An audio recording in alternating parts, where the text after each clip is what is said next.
والسلام على جميع أهل بيته الطيبين الطاهرين المعصومين المنتجبين المنتخبين المظلومين الذين أذهب الله عنهم الرجس وطهرهم تطهيرا. اللهم صل على محمد وآل محمد.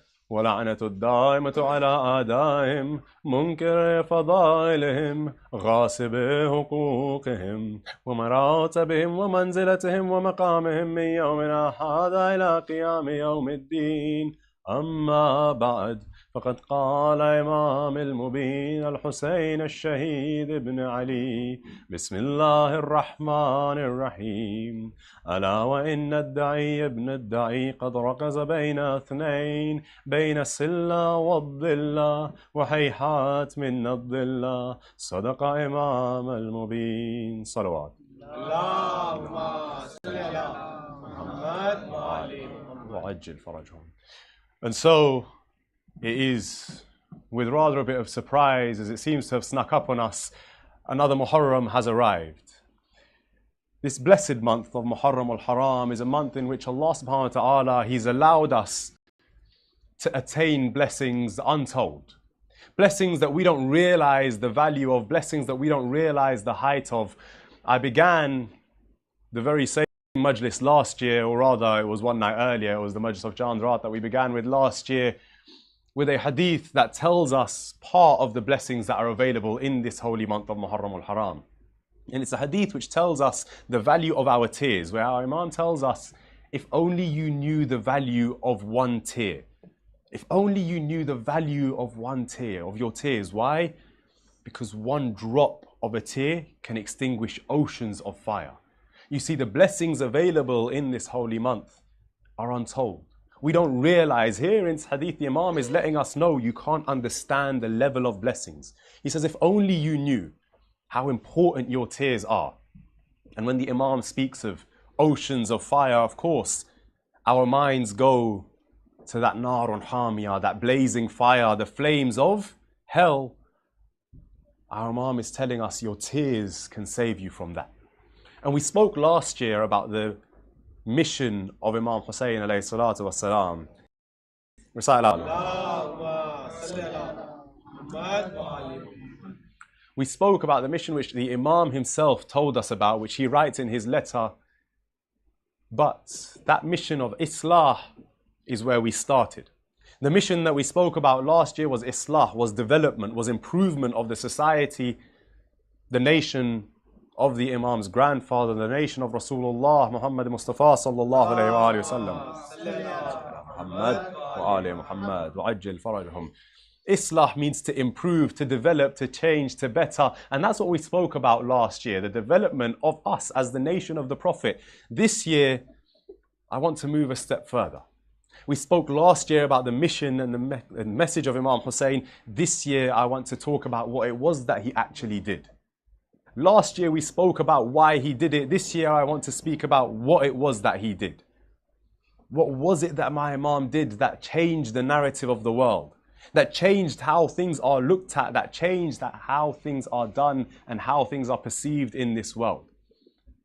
I want to speak now, this year, about what it means to be a Shia. And in this day and age specifically. You see, the Imam, he showed us in Karbala what it means to be a Shia. He showed us what is important, what matters to us and what we should value. And I want to speak over these next 9 days about what it actually looks like in today's day and age, in today's world. Because it seems almost as though the world changes minute by minute.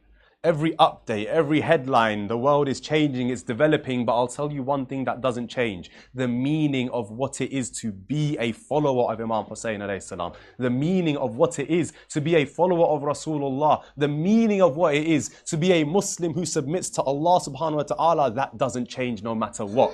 The examples that our Imam set all those years ago in the 60th and 61st Hijrah, the meanings that he set them, the examples that he set then, today they are still alive. Today they still matter to each and every one of us. And so I come to the hadith of the Imam, which I started off with. In the khutbah, I recited this hadith of the Imam. It's a very famous hadith, although some of you who are younger may not have heard it as much as some of the elders will have.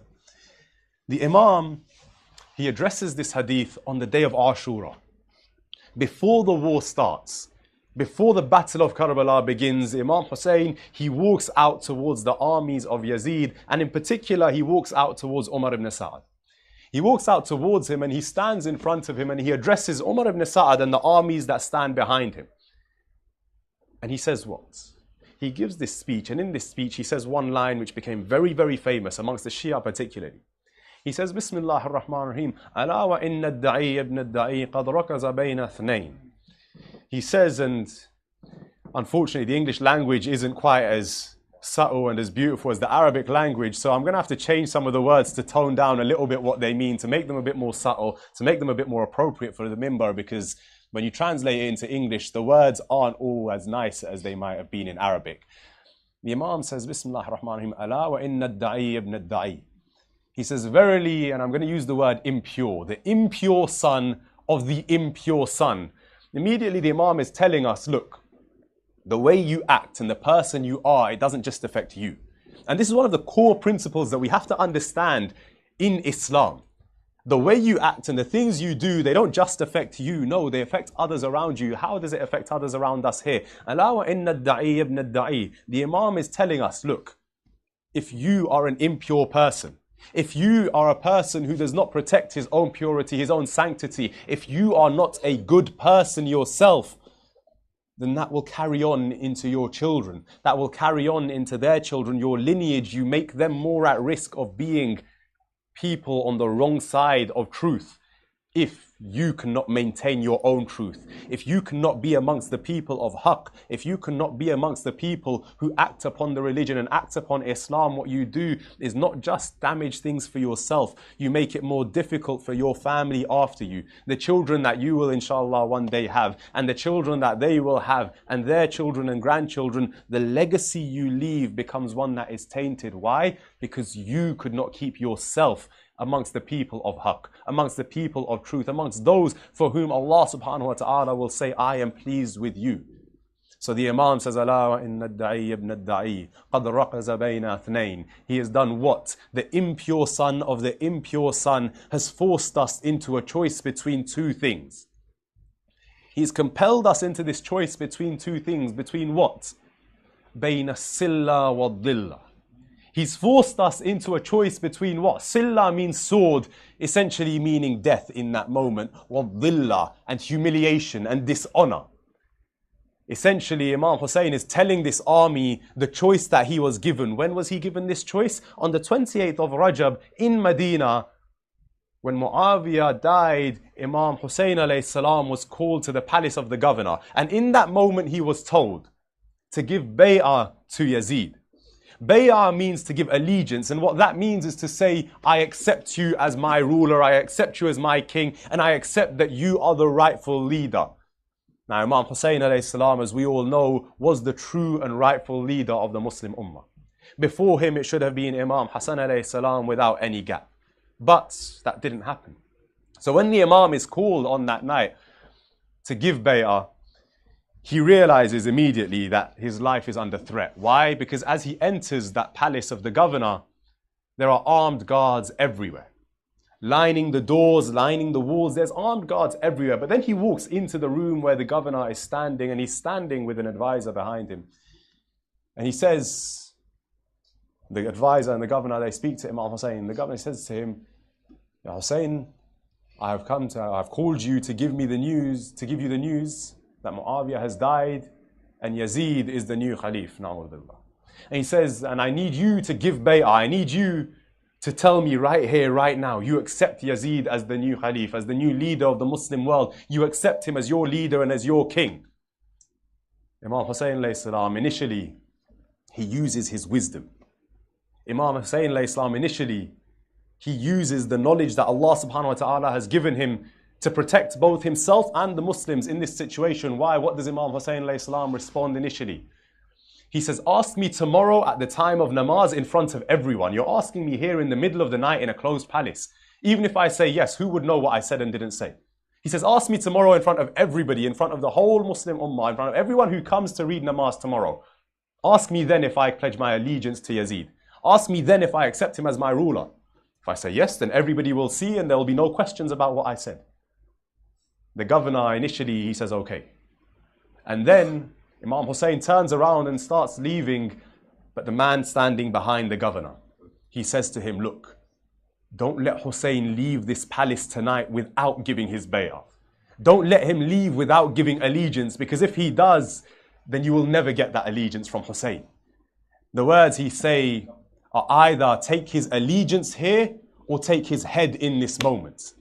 Imam Hussein alayhi salam then utters the famous phrase, Misli la yubayu misluhu. Someone like me can never give allegiance to someone like him, to someone like Yazid. He calls out and he says, who are you that you will take my head? Who are you that you would kill me? Who are you that you would attack me?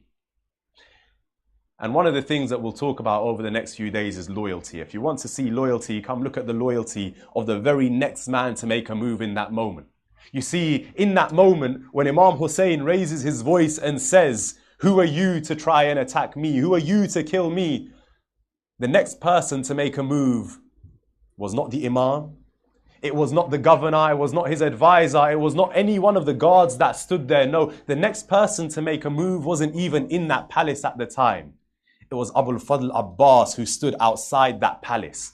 He came rushing in. Why? Because he's heard his master Hussein's voice raised. He's heard Imam Hussein in anger, so he's come rushing in because he thinks there might be some danger, some threat to the life of Abu Abdullah. So he comes rushing in immediately. Behind him, he has 18 young men from the family of Banu Hashim. He sees this threat. He marches in without any worry. In that moment, no matter how many guards there were, no matter how many soldiers there were, no matter how many spears and lances they had, nor swords or stones they had, they couldn't do anything in front of Abul Fadl Abbas. And we'll speak about his strength and loyalty, inshallah, in the coming days. But in that moment, Imam Hussein alayhi salam, he had been given an ultimatum. He'd been given a choice between two things. What were those two things? Either give your allegiance or we will kill you. Imam Hussein had been told, you have to choose now.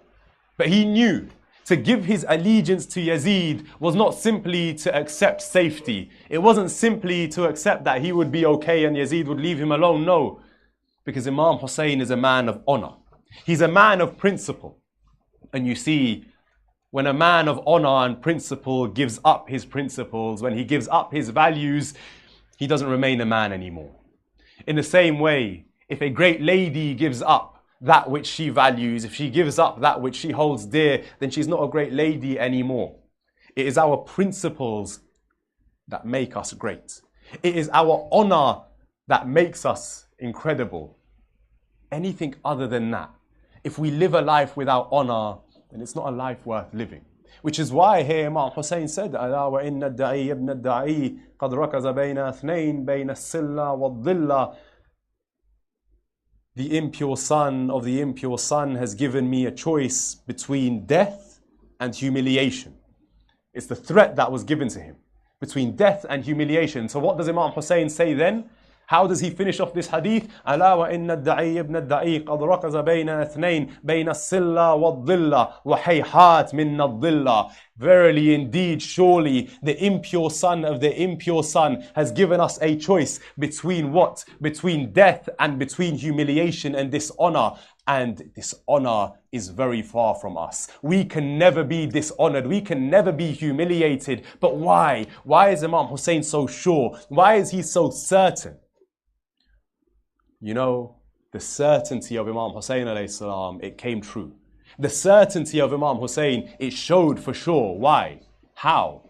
When you look at Karbala and you look at Kufa and Sham after, and I'm not going into Masaib, but when you look at Karbala, Kufa and Sham, you realize that what Imam Hussein alayhi salam did, every action he carried out, it went against the principle of everything that seems to be what we know in this world. When you look at the act of sajda, what is sajda? Sajda is to rub your forehead in the dirt. If I were to rub any one of your foreheads in the dirt, that would be seen as the ultimate sign of dishonor and disrespect. If I were to rub your forehead in the dirt, that would be seen as the greatest sign of disrespect. The greatest sign that I have embarrassed you, that I have humiliated you. But when Imam Hussein alayhi salam does sajda, I say Imam Hussein, it's true for each and every one of us. When any believer, any mu'min does sajda to Allah subhanahu wa ta'ala, it doesn't lower you, no. It doesn't degrade you, no. It doesn't humiliate you, it raises you up. It is the mi'raj of a mu'min that he should do sajda. It raises you up. How so? When you do sajda, the angels turn to face you. When you do sajda and remember your Lord, the angels are listening to you. When you do sajda, it doesn't bring you down, no, it raises you up. And then on the flip side, when we look at what happened in Kufa and Sham, where was Imam Hussein alayhi salam's head held in Kufa and Sham? It was held atop a spear. Why? To show it as a trophy. Look, we have killed Abu Abdullah. Look, we have killed Hussein ibn Ali. Held up in the air like a trophy. Until that moment, any time a head would be held up on a spear after a battle, it was to show everyone, look what we did to him. Look how we killed him. Look how we destroyed him. But now, all of a sudden, when Imam Hussein alayhi salam's head is raised up in the skies, it is not raised up with humiliation like was always done to those heads before. No. In this battle of Karbala, the heads that were raised, they became the heads that were head and shoulders above the rest. They became the ones that had honor. All of a sudden, the script has flipped. All of a sudden, what we know of honor and dishonor has completely changed. The man who puts his head on the ground to do sajda, that sajda becomes remembered forevermore. And this isn't the only example. Go look at Amir al-Mu'mineen. Imam Ali alayhi salam, his sajda in the mihrab of Masjid Kufa, that final sajda that he's done, it's remembered forevermore and remembered with honor and respect. You see, Imam Hussein, he knew dishonor, humiliation, disrespect. It can never touch the Ahlul Bayt. It can never touch Imam Hussein. It can never touch him and his family. Why? Because they are a people of honor. Allah subhanahu wa ta'ala in the Holy Quran, He has promised them that He will keep rijs far away from them. إنما يريد الله ليذهب عنكم الرجس أهل البيت ويطهركم تطهيرا.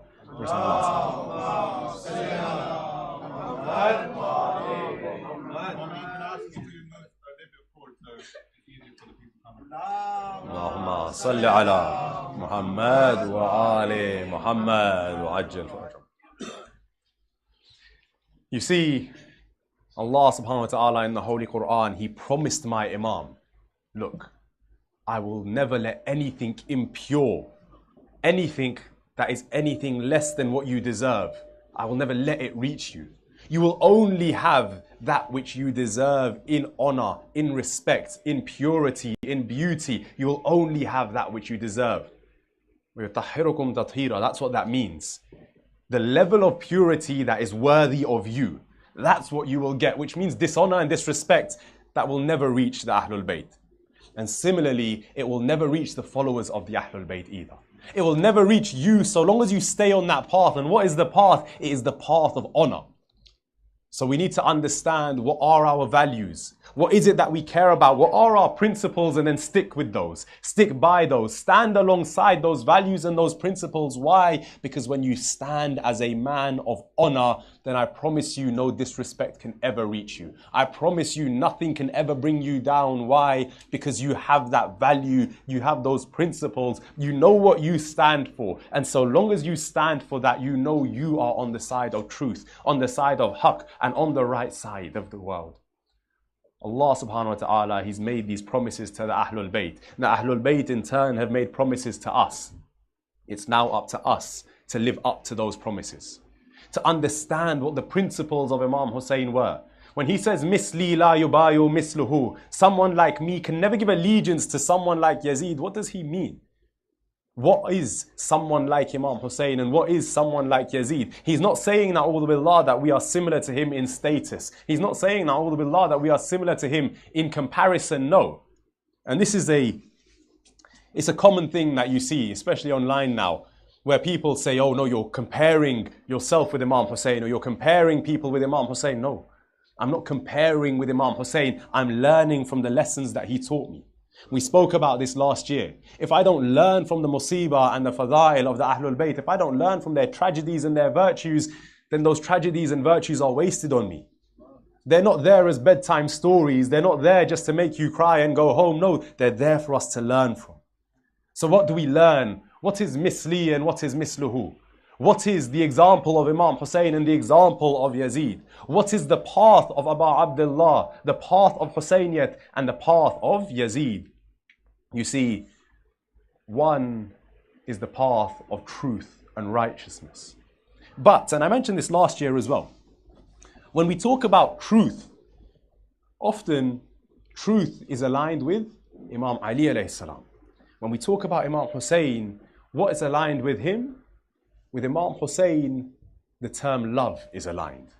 The concept of love, of humanity, of goodness is aligned with Imam Hussein. Now that does not mean that Imam Hussein was not with the truth. And that does not mean that Imam Ali is devoid of love. No, quite the opposite. But each Imam has a specific attribute that is aligned with them. And the proof of this is very simple.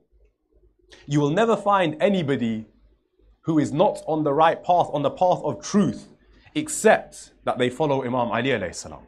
You will never find anybody who follows Imam Ali, but they are on the path of batil. No. If they truly follow Imam Ali, they will be on the path of haqq.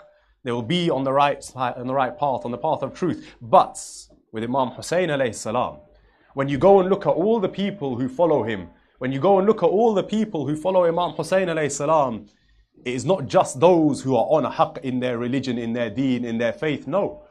Imam Hussein alayhi salam is a personality who is revered by different faiths and different religions throughout the world.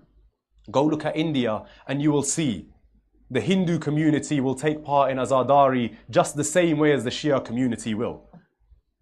Go look at Iraq and you'll see the Christian community taking part in Azadari exactly the same as the Shia community will. Go look at Iran and you will see the Jewish community taking part in Azadari just the same way that the Shia community will. What does this tell us? It tells us that Imam Hussein alayhi salam is a beacon of hope and love for all of humanity. Those who follow Imam Hussein, they follow him out of their love for what is true, what is right. They follow him also out of love for what is simply the right thing to do in a matter of humanity, not just a matter of deen and faith. You see, Imam Hussein alayhi salam, he invites everybody towards him. How? Through his actions. When he says misli, someone on my path, someone following the Husseini path, it does not mean that they have to be a Shia. It does not mean that they have to be a believer in Amir al-Mu'mineen. It does not mean that they even have to be a Muslim.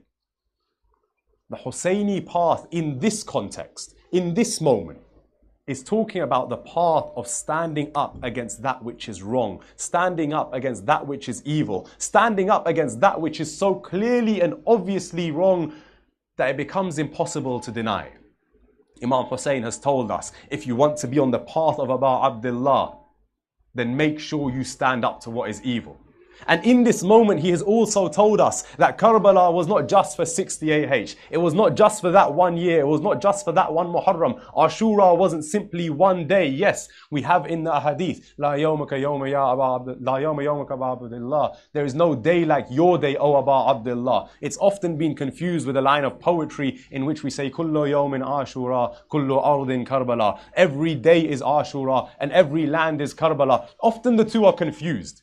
We have a hadith saying there's no day like your day, meaning Ashura. Ya Abu Abdullah, there's no day like your day. On the other hand, we have this line of poetry which became so famous, which said every day is Ashura and every land is Karbala. Can they both be true at the same time? Of course they can, but how?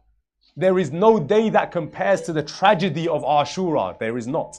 There is no day that compares to what happened on that day in Karbala. There is no day like that. But kullu yawmin Ashura. Every day is Ashura. Why? Because the lessons we learned in Ashura, we apply those every single day of our lives. Kullu ardin Karbala. Every land is Karbala. Why? Because the lessons we learned in Karbala, we spend every single day, no matter where we are. Whether you're sitting here in Reading or whether you're in London, whether you're in Salau or wherever you may be, whether you're in Pakistan or India, no matter where you are, kullu ardin Karbala. Why is every land Karbala? Because we look at everything we do, every moment of our life through that lens of haqq and batil, through that lens of right and wrong, through that lens which we learned to look through on the day of Ashura in the land of Karbala.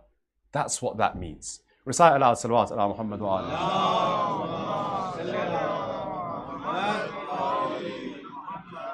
وعجل فرجه. You see, Imam Hussein alayhi salam, he's told us, when he says misli la yubayu misluhu, he's told us that there will be a Husseini path and people will follow that forevermore. Kullu yawmin ashura, every day will be ashura. Why? Because the people on the path of Abu Abdullah will always exist. Kullu ardin Karbala, every land will be Karbala. Why? Because there will always be people, no matter where they are, who believe in the message and the spirit of Imam Hussein alayhi salam's action. In that moment where he gave that speech, which we've been focusing on the whole time, where he says, ألا إن الدعي ابن الدعي قد ركز بين اثنين بين السلة والظلة وحيحات من الظلة. He says this, and then look at what is done after. Look at what the opposition, Umar ibn Sa'ad, who stands in front of him, what does he do? He turns to his army who are standing behind him and he says to them, come forward, get ready for battle. They all begin to march forward, advancing towards Imam Hussein alayhi salam, but Imam Hussein, he stands tall, he doesn't step back, he doesn't move back, no, he stands exactly where he is. The army start marching forward. Then Umar ibn Sa'ad, he turns, he draws his bow and arrow, he raises it towards the sky and he fires it towards Imam Hussein's army. And then he turns back to his army again and he says with pride in his heart, he says, let it be known and let the historians record that the first shot was fired by me. Umar ibn Sa'ad fired the first shot is what he says. He says, let it be known, let everyone see that I was the one who fired the first shot.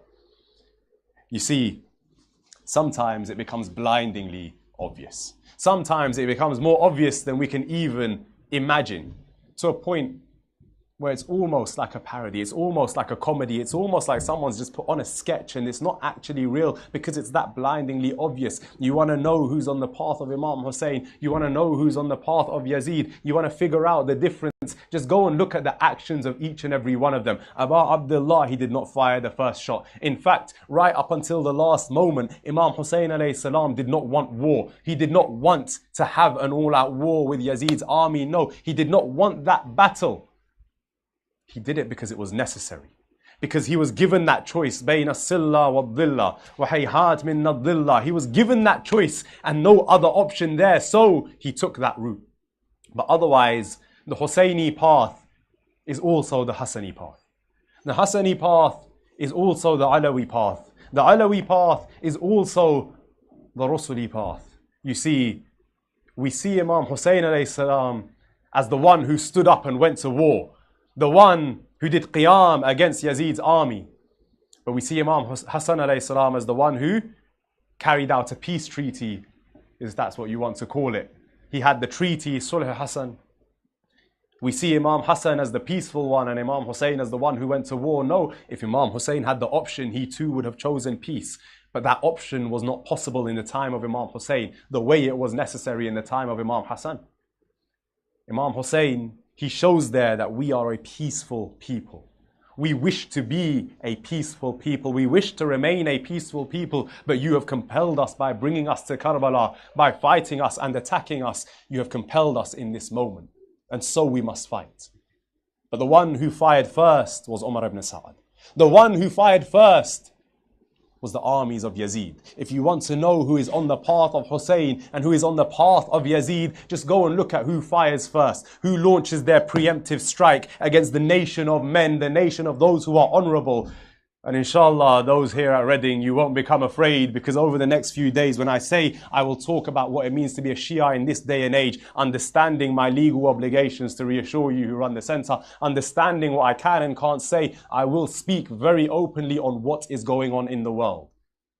If you want to look at that preemptive strike against Iran, if you want to look at that, just know on the day of Ashura, it was the armies of Yazid who fired first. And it was without any aggression from Abu Abdullah. In fact, Abu Abdullah, till the final moment, he tried to seek a route which allowed for peace for the people, which allowed for the honor of the Muslims to remain intact. But he was not allowed to. In the same way today, where the nation of Iran was looking for peace, where the nation of Iran did not want to have to attack, did not want to have to launch any attacks, they were attacked first.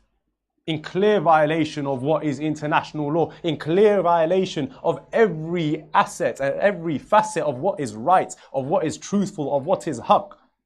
But the nation of Iran was attacked. But you know what happened after that attack? It was incredible. The world changed their view on this nation. The world changed their view on Iran. The world changed their view on our leader Sayyid Ali Khamenei. The world changed their view on Shia Islam. Why? Because they realized in that moment what it means. What does hayhat min nadillah means? That these people, they won't bow down. These people, they won't shy away. They won't turn away. They won't hide. No, they will stand for what they believe in. No matter what the sanctions that come their way are. No matter what the attacks that come their way are. These people are a people who are not afraid to stand with the truth. Why? Because our imams have set the pathway for us. Our imams have taught us the route to carry ourselves down, the way to carry ourselves. They have taught us what the truth of honor and respect is. And you see, again, I mentioned this last year and I'll mention it again and I'll mention it again and again because I love it so much. The reason the powers that be in this world are constantly attacking the Shias and the Shia nations, the reason that you see bomb attacks and bomb blasts in your majalises around the world, in the julus that remember Imam Hussein around the world, the reason why people try and stop azar, why they try and stop your tears, why they try and stop your matam is what? Because they are so very afraid. They're so very afraid of what they know and they see. This is how the Shia are ready to defend Azadari for an Imam who gave his life almost 1400 years ago. An Imam who none of these people have seen with their own two eyes. An Imam whose voice none of these people have heard with their own two ears. An Imam who has never stood in front of them. An Imam who gave his life in Karbala 1400 years ago. This is how they're willing to sacrifice themselves for that Imam. Just imagine what they'll do when their Imam is standing right in front of them. Just imagine what they will do when the 12th Imam, the promised Imam, returns. He stands in front of the Shia. When the true Shia stand with their Imam, there is not a force in the world that can stop them. And the true Shia are those for who Imam Hussein alayhi salam says, hayhat min nadillah. Humiliation and dishonor will stay far away from us. Over the course of the next 9 days, inshallah, we will look into what it means to be a Shia in this day and age.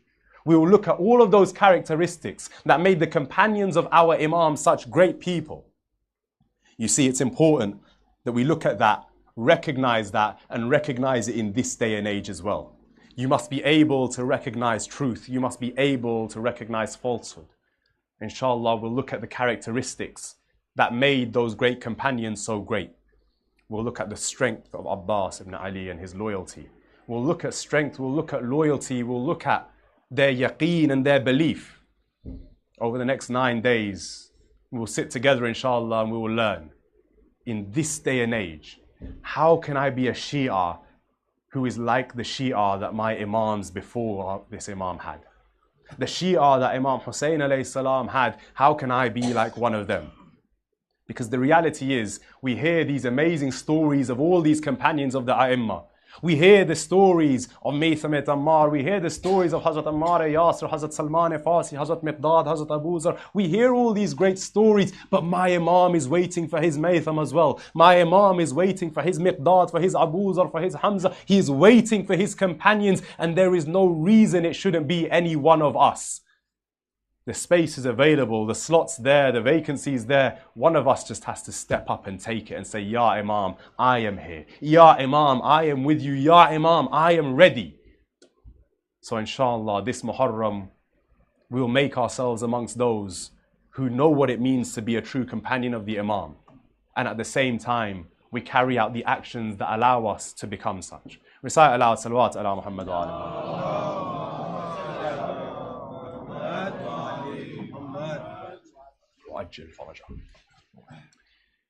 We spent a lot of today talking about that meeting in the palace on the night of the 28th of Rajab. You see, that was when the events of Karbala really started to unfold.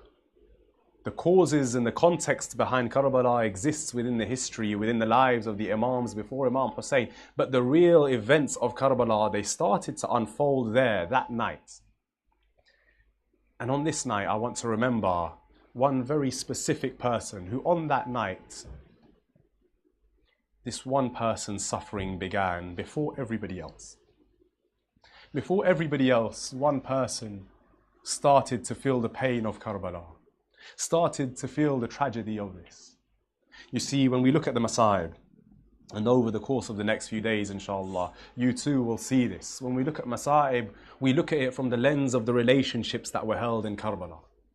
How mothers lost their sons, how sons lost their fathers, how wives lost their husbands, and how sisters lost their brothers. And when we speak of brothers and sisters, often we remember Sayyidah Zainabiya Khatun and her relationship with her brother Imam Hussein. But tonight there is another sister who is in great pain because she will lose her brothers too. Tonight we remember that one young girl in the family of Imam Hussein, in the household of Imam Hussein, when the order came to the family of Imam Hussein that they will now leave. When Imam Hussein tells Abul Fadl Abbas, tell our family Medina is no longer safe, we must leave. Everybody begins packing their things. Everybody begins to gather their things, packing them, getting ready to leave. They were all given the instruction, they were all told, go, gather your things, prepare your things, the time has come to leave.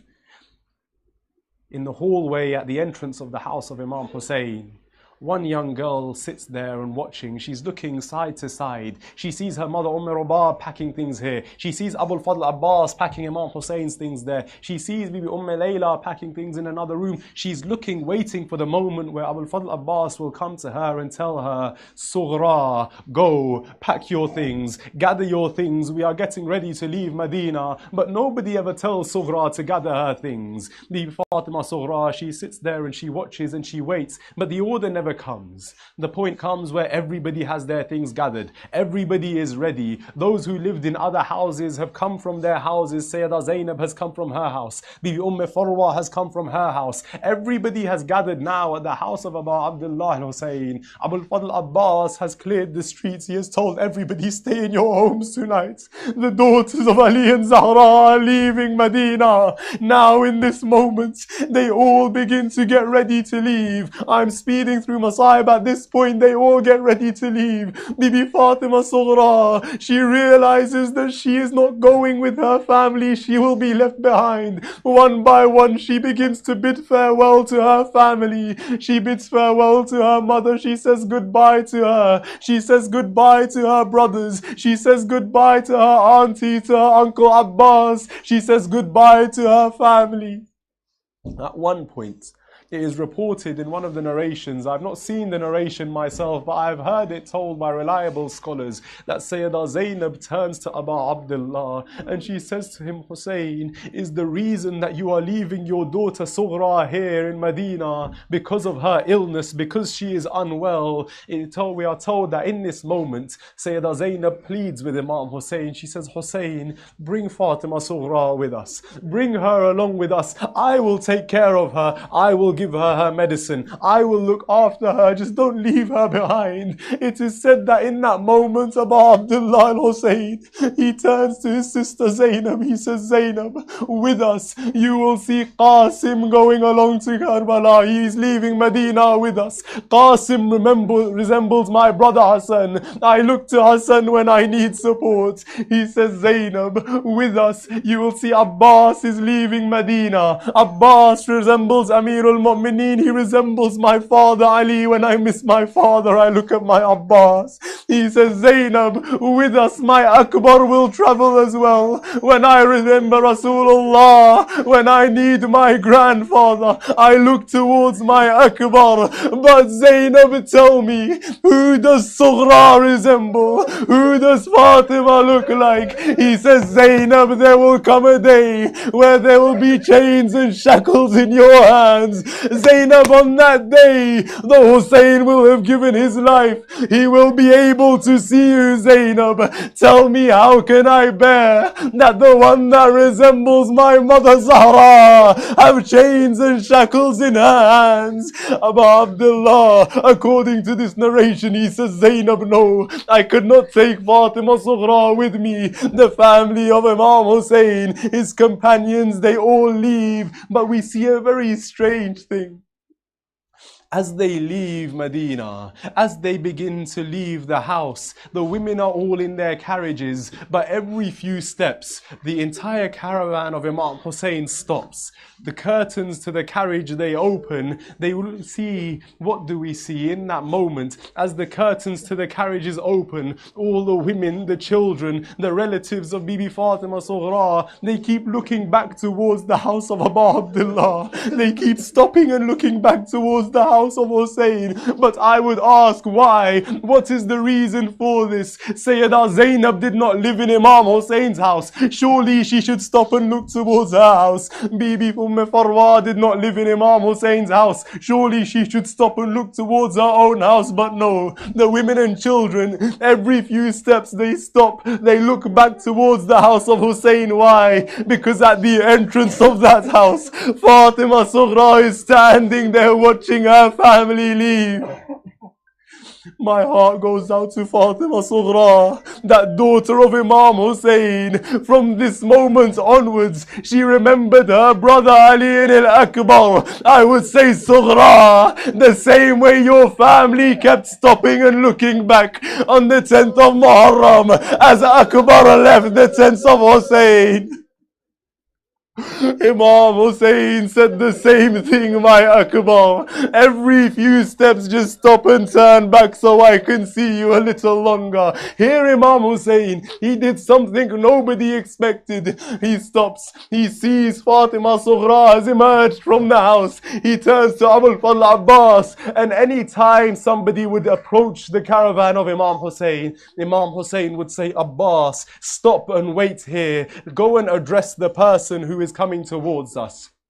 Stop all the horses, stop all the camels, stop all the carriages. You go and see what it is they need. But this time, as Hussein sees his daughter Sughra coming forward, he turns around, he says, Abbas, send everybody back, everybody return. He comes back, he addresses Fatima Sughra, he says, Sughra, tell me, why is it that you have come out of the house? Sughra, we must leave, do not try and stop us. Bibi Fatima Sughra, she says, my father, I know you must leave. I won't try and stop you. I know I cannot. I just wish to bid farewell one last time. Without hesitating, Abu Abdullah gives the order to all the women and children.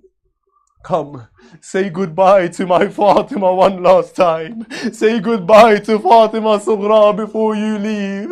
One by one, all of the ladies, they dismount their carriages. They come, they hold Fatima Sughra close. They hold her tight. They bid farewell. They say goodbye. Amongst all of them, the final was Bibi Rabab. She comes up to Fatima Sughra. Fatima Sughra looks to her mother. She holds her close. She bids farewell. She says goodbye, but look at the relationship between a brother and his sister. In the arms of Bibi Rabab, young baby Asghar is sitting there. He leaps towards his sister. Fatima Sughra takes Asghar in her arms. Asghar holds his sister. Sughra holds her brother. In this moment, the tears begin to flow, but the time comes now where Abu Abdullah must say, Fatima Sughra, enough, let us leave now. Return Asghar to his mother. Bibi Fatima Sughra, she tries to pass Asghar back to his mother, but Asghar clings on to his sister. Asghar will not go to Bibi Rabab, so Sayyidah Zainab steps forward. But Asghar still clings on to Fatima Sughra. One by one, all the women stepped forward. They all tried to get Asghar away from Fatima Sughra, to the point where even little Sakina steps forward. She tries to take her baby brother, but Sughra, she has this relationship with Asghar that Asghar will not leave her. In that moment, Abu Abdullah al-Hussein himself steps forward. He takes his Asghar, he whispers something in Asghar's ear. When Asghar hears this, he jumps into the arms of his father. Now I don't know what it was that Abu Abdullah said to Asghar. I cannot tell you for sure. All I can tell you is that on the day of Ashura, there was a time when nobody could calm Asghar down. Nobody could stop Asghar from crying. In that moment, Abu Abdullah whispered something in his son's ear. In that moment, Abu Abdullah, he stopped the tears of Asghar. He turned them into a smile. What was it that Hussein said? My heart tells me Abu Abdullah must have said, Asghar, my prince, I know you cannot carry a sword. You are too small to fire an arrow. But Asghar, if you do not leave Fatima Sughra here now, then there will come a time where Hussein will call out, Hal min Nasirin Yansuruna, one final time, and Asghar, nobody will be there to respond. Asghar, if you come with me, you will be the last one to respond to Hussein's calls for aid in Karbala. Ala la'natullahi ala qawmi zalimin. فسيعلم الذين ظلموا أي منقلب ينقلبون. We raise our hands in dua and we pray to Allah Azza wa Jal. Oh Allah, in this holy month of Muharram, accept all our ibadat. Oh Allah, for all those around the world struggling under oppression, grant them freedom from their oppressors. Oh Allah, for all those enemies of Islam, if they are capable of guidance, grant them guidance. And if they are not capable, then, oh Allah, destroy them under your strength. Oh Allah, hasten the reappearance of the Imam of our time and allow us to enter Jannah under his banner.